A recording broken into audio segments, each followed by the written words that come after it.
دوستانو سلام، وخت مو په خیر. ډیرو دوستانو میسجونه راته کړي وو د روان وضعیت، روانو حالاتو او په کابل کې د دینی عالمانو یا په بل اصطلاح د حاکمو چارواکو د دینی عالمانو غونډې په اړه یې پوښتنې درلودلې.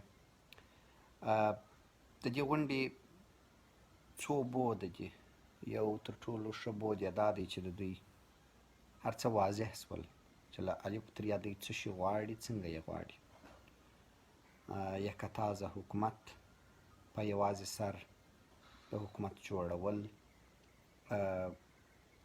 د داسې یو افغانستان جوړول چې یوازې دوی یې غواړي، دوی یعنې حاکم چارواکي، نه څوک ور شریکوي، نه څوک ور ګډوي، نه د چا مشوره اوري او نه د چا مشوره ورته مهمه ده. زه د یوه تحلیلګر په توګه، د یو داسې چا په توګه چې د دې وطن یو غړی یم، یو کس یم او د دې وطن د خلکو په مالیاتو مې درس ویلی دی او خپله مې هم دلته تدریس کړی دی، هم مې مالیات ورکړي دي، هم ژوند کوم او حق لرم چې د خپل وطن پر حالاتو وغږېږم. حکومتونه معمولا د مملکتونو دپاره د یو داسې قوې په توګه ټاکل کیږي چې هغه ولس یې د خپل ځان ساتنې لپاره ټاکي. نو په هغه کې هم دیني عالم ته اړتیا شته چې دین وساتي، هغه ته هم یو ډاکټر ته اړتیا شته چې د خلکو صحت ور وساتي، هغه یو اقتصاددان ته اړتیا شته چې د خلکو پیسې او اقتصاد ور وساتي، د خلکو یو انجینر ته اړتیا شته چې د خلکو ښارونه ور جوړ کړي، آبادۍ وکړي، د خلکو یو سیاستدان ته اړتیا شته چې د نورو مملکتونو سره سیاست ور وکړي. د خلکو په بالاخره په هر اړخ کې، په هره طبقه کې، په هر نسل کې، ځوانان، سپین ږیري، ماشومان، نر، ښځې، مسلمانان، غیر مسلمانان، هره طبقه، هر طایفه چې په یو ملک کې د هغه ملکونو دغه استازیتوب پکښې وکړي. د دغه ناستې په اړه یوه تر ټولو مهمه خبره دا وه چې یوازې د ملایانو ناسته وه. د قومي مشرانو په نامه څوک غوښتي وه، ولې هغه قومي مشران او هغه هم بېرته ملایان وه. په حقیقت کې یوه خبره مې دوی ته د هغه دا ده چې یوازې په ملایانو حکومت نه جوړېږي، مدرسې په جوړېږي، مسجدونه په جوړېږي، ولې حکومتونه یوازې په ملایانو نه جوړېږي. دویمه خبره مې دا ده چې هوښیار سیاسیون، هوښیار زمامداران، هوښیار رهبران ولس پر ځان راټولوي، د ولس د هرې طبقې، د هر قشر، د هر بخش خلک پر ځان راټولوي. دغسې ځان یوازې کول، ټوله ملت ته په غېږ ورتلل، ټوله غیر ملا خلکو ته په غېږ ورتلل دي. غیر ملا به نه یادوم، غیر دغه ستاسې غوندې ملا، ځکه ځینې ملایان دغه ستاسې سره مخالف دي. دا عقلاني فیصله نه ده چې یوازې هغه ملا چې زما سره دی او یوازې ملا، ځکه دا نور ټوله ته چې د دغه څخه باسي هغه ټوله درته یو لاس کېږي. دا هوښیار سیاست نه دی. زه پر دغه باندې خبرې نه کوم چې دین دی او بې دیني ده، یا مثلا پوه دی یا نه دی پوه، یا جمهوریت یا نه دی، ځکه زه د جمهوریت هم مخالف یم، زه شاهي پلوه سړی یم.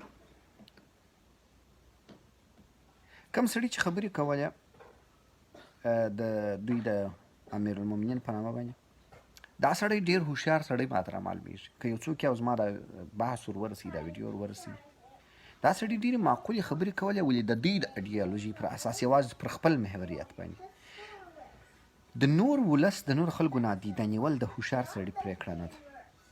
د دې سړي د خبرو طرز ډېر فوقالعاده و، د کلماتو انتخاب یې ډېر فوقالعاده و، د افغاني ټولنې پېژندنه یې ډېر ښه وه، ولې د سیاسي لحاظه یوازې اتکا پر ملا کول، دا زه فکر نه کوم چې د خپل فکر دی، ځکه دغسې یو سړی چې دغونه دایرویت، دغونه پوهه، دغونه روانه ژبه، دغونه په موضوعاتو حاکمتوب، دغونه مقتدرتوب لري، هغه دغونه کمزوري پرېکړې فکر نه کوم چې کوي دي، یا به یې خپل واک دی.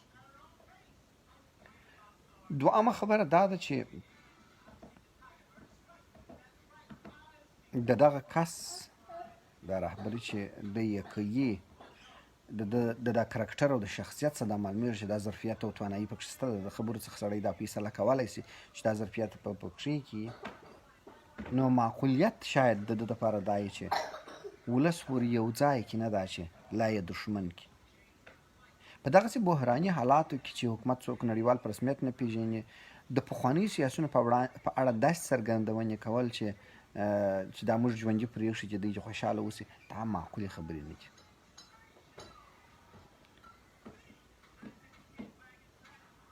بله خبره دا ده چې دوی بیا هم په دغه ناسته کې د حکومت نوعیت نه کوي اعلان. معلومه نه شوله چې دغه ناست مشرانو څه فیصله وکړه، پر څه شی یې وکړه او څنګه یې وکړه. کومې مادې چې دوی وړاندې کړي دي هغه معقولې واقع نه دي. ولې دغه د دوی حاکمیت څو شان دلته څرګندوي.